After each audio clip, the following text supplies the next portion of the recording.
अगर राजनीतिक स्थिरता नहीं होती, उत्तर प्रदेश दंगा मुक्त भी नहीं होता और माफिया मुक्त भी नहीं होता।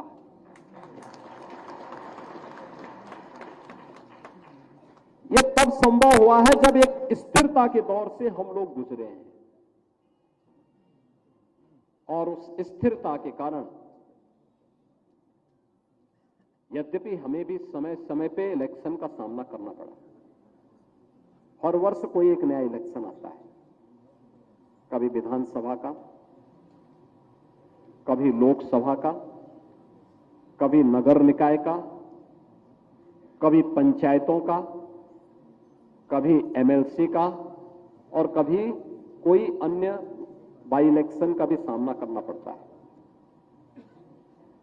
ये लगातार आते हैं, और इन सभी, क्योंकि जब भी एक इलेक्शन होता है, खासतौर पर जब जनरल इलेक्शन होते हैं, अलग अलग होते हैं, विधानसभा लोकसभा के, पंचायतों के या नगर निकायों के, बड़े पैमाने पर जब एक साथ पूरे प्रदेश के अंदर चुनाव होते हैं, आदर्श आचार संहिता निर्वाचन आयोग लागू कर देता है।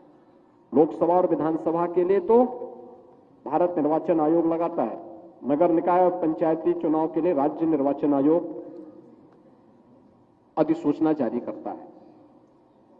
और अधिसूचना जारी होता है तो मान के चलिए कि 3 महीने तक कोई भी कार्य नहीं हो सकता, कोई नीतिगत निर्णय नहीं ले सकते।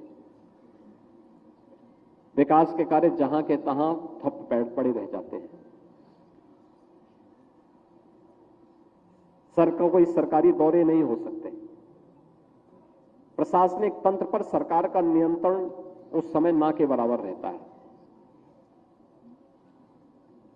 इलेक्शन कमीशन उस समय प्रशासन को अपने अनुसार इलेक्शन की ड्यूटी को संचालित करने के लिए लगाता है। अब अनुमान करिए कि जो राज्य या जो देश हर एक वर्ष में इलेक्शन का सामना करता होगा और एक वर्ष में 3 महीने इलेक्शन में उसके खर्च हो जाते होंगे।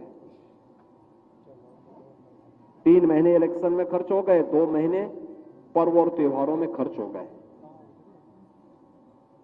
बाकी कभी सर्दी पड़ गई, कभी गर्मी पड़ गई, कभी अन्य कारणों से कोई आपदा के कारण बाधित हुआ, 1 महीना हो गया, तो उसके पास कार्य करने के लिए 6 महीने भी नहीं बचेंगे।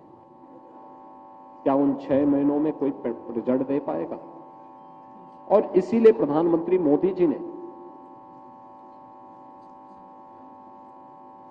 देश के अखंडता के प्रतीक